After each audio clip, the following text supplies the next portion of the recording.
Hi everyone, welcome to the final week of the course on corporate and business law. So far in this course, we have explored several important laws governing business transactions. So we began with Indian Contract Act, which explained how agreements become legally enforceable contracts. Then we also discussed about Sale of Goods Act, which governs the sale and purchase of goods. Then we discussed about Partnership Act as well as Limited Liability Partnership Act. Then, in the previous week, we also discussed the aspects of company law and business structures. Okay? So, now in this final week, we move to another very important law that governs financial transactions in everyday business life. That is the Negotiable Instruments Act 1881. So, this law deals with instruments that are commonly used instead of cash in business transactions. So, think about this simple situation. Okay. Now, suppose you purchase goods worth rupees 50,000 from a supplier. Now, instead of paying cash immediately, you will probably issue him a check. Or imagine a business that promises to pay money after 3 months using a written document.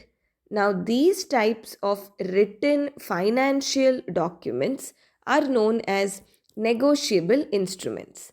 So, the Negotiable Instruments Act provides the legal framework for such instruments, and it also ensures that these documents can circulate easily in business transactions while maintaining trust and also legal protection. Okay. Now, before we move further, first let's understand what exactly does this word negotiable instrument mean. Okay. I'll try to put it in simple terms. So, it is nothing but a written document that guarantees payment for a specific amount of money to a specific person or to the holder of that instrument. Okay. So one of the most important feature of these instrument is that they can be transferred from one person to another person just like money. In fact, the word negotiable means transferable and the word instrument means a written document. Okay. So together a negotiable instrument means a transferable written document representing money. Okay, I will repeat, it is nothing but a transferable written document representing money. Okay, for example, imagine that a businessman receives a check from the customer. Instead of depositing it immediately, he can transfer that check to his supplier to settle another payment. Now, the supplier can then deposit the check in the bank. Now, in this way, the instrument moves from one person to another person, carrying the right to receive money. Okay. According to Section 13 of the Negotiable Instruments Act, a negotiable instrument means a promissory note, a bill of exchange, or a check payable either to order or to the bearer. So, to simplify this definition, the law here has recognized three main types of negotiable instruments. Which are they? One is the promissory note, second, bill of exchange, and third, check. Now, although other instruments like bank draft or treasury bills also exist in practice, the Negotiable Instrument Act is mainly focusing on these three things. One is promissory note, bill of exchange, and the next is your check. Okay. Now, let us understand each of them one by one. So, firstly, promissory note. What is a promissory note? It is a written promise made by one person to another person to pay a certain sum of money. Okay. Now, in other words, it is a written promise to pay. For example, suppose Rahul borrows 20,000 from Anita and writes a document saying, I promise to pay Anita rupees 20,000 after 3 months. Now, this written promise becomes a promissory note. Here, there are two types of parties involved. Who are they? Firstly, the maker who promises to pay. Secondly, the payee who receives the payment. Now, the maker has a primary obligation to pay the amount. Okay. Next, let's understand about bill of exchange. What is bill of exchange? It is slightly different from the promissory note. Okay. Now, instead of a promise, it contains an order to pay money. It is a written instrument in which one person directs another person to pay a specified amount to a third person. Let us understand this with a practical business example. Suppose a wholesaler sells goods worth rupees 1 lakh to a retailer on credit. The wholesaler may draw a bill of exchange ordering the retailer to pay the amount after 3 months. So, there are three parties involved in a bill of exchange. One is the drawer. Who is the drawer? The person who creates the bill. Okay. Then there is another party called as drawee. Who is a drawee? The person who is ordered to pay is called the drawee. Okay. And payee. Who is the payee? The person who receives the payment is called as the payee. Usually, the drawee must accept the bill before it becomes legally enforceable. Okay. Then check. What is a check? I'm sure most of you have already seen a check and quite familiar with this negotiable instrument because it is mostly used in daily life. Okay. So, but still, let me explain. A check is a bill of exchange which is drawn on a bank and payable on demand. So, in simple terms, it is an order given to a bank to pay money from the account of the drawer. For example, if you write a check to pay your electricity bill or tuition fees, you are instructing your bank to transfer money to another person. Now, here also there are three parties involved. Firstly, drawer. Who's the drawer? The account holder who writes the check. Drawee is the bank. Payee means the person who is receiving the payment. Now, unlike bills of exchange, a check does not require acceptance by the bank. Okay. So, now let's understand some of the essential features of negotiable instruments. So, first, the instrument must be in writing. Okay. And second, it must contain an unconditional order or promise to pay money. Third, the amount mentioned must be certain and definite. Fourth, the payment must be made either on demand or at a specific time. And fifth, the instrument must be signed by the maker or the drawer.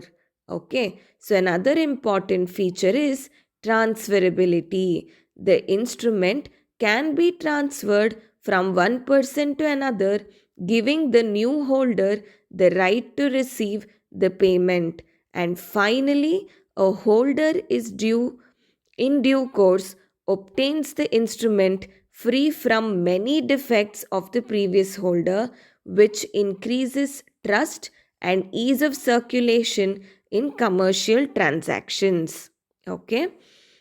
So, based on how payments are made, negotiable instruments can be classified as bearer instruments and order instruments. Now, let's understand what are bearer instruments and then let's understand what are order instruments. So, firstly, what is a bearer instrument?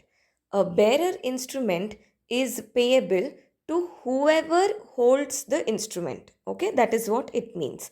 Now, in other words, the bank or the drawee will pay the amount to the person who presents the instrument regardless of the identity of the person.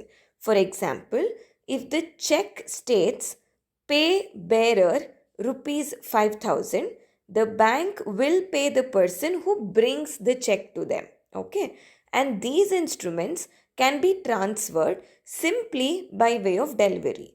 But however, because they carry the risk of misuse, bearer checks are used very carefully in real life. Okay, now let's understand what do you mean by order instruments. So an order instrument is payable to a specific person or to the order of that person.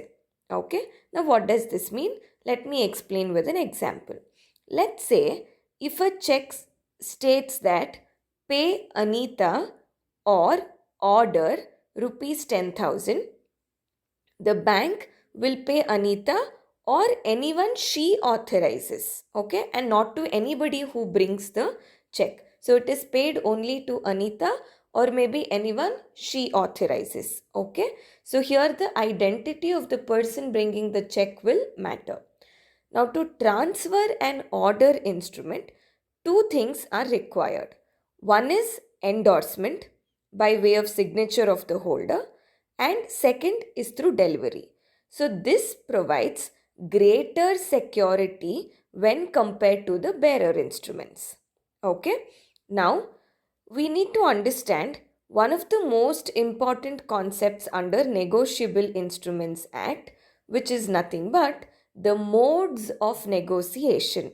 Okay, now negotiation simply means transferring the instrument to one person so that the transferee becomes entitled to receive the payment.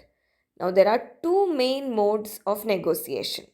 So, how do we do this negotiation? That is, how do we entitle someone to receive the payment? So, one is negotiation by way of delivery, and the other is negotiation by way of endorsement and delivery. Okay. Now, firstly, let's understand negotiation by delivery. So, what happens here? If the instrument is a bearer instrument, it can be transferred simply by handing it over to another person. For example, if Rahul gives a bearer check to Anita as payment, now Anita automatically becomes the holder. And here, no signature is required. Okay? Whereas, let's now understand negotiation by endorsement and delivery. Now here, if the instrument is the order instrument, transfer requires both endorsement as well as delivery. Okay. So here endorsement means the holder signs on the instrument indicating transfer to another person. For example, if Anita receives a check payable to her order and she signs on the back of the check and gives it to Ravi, now Ravi becomes the new holder of the check. Okay. Now this process ensures proper traceability and also legal validity of the transfer. So, with this, we understand that negotiable instruments play a very important role in the modern business.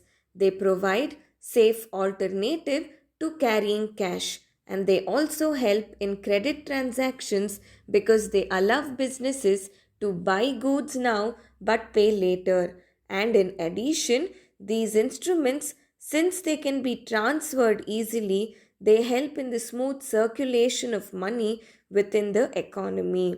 So the banks, traders, and businesses rely heavily on negotiable instruments to conduct transactions efficiently. So, with this, we have understood the meaning, types, essential features, classification, and modes of negotiation of negotiable instruments. So, in the next session, we will go deeper into specific instruments such as promissory notes, bills of exchange, and checks and examine their legal requirements, parties involved, and practical implications in business transactions. And even in our daily lives, whenever we write a check or receive one, we're actually participating a system which is governed by Negotiable Instruments Act 1881. So, let's understand these concepts which are extremely important and which form a backbone of many financial transactions in the business world. So, until then, see you and take care.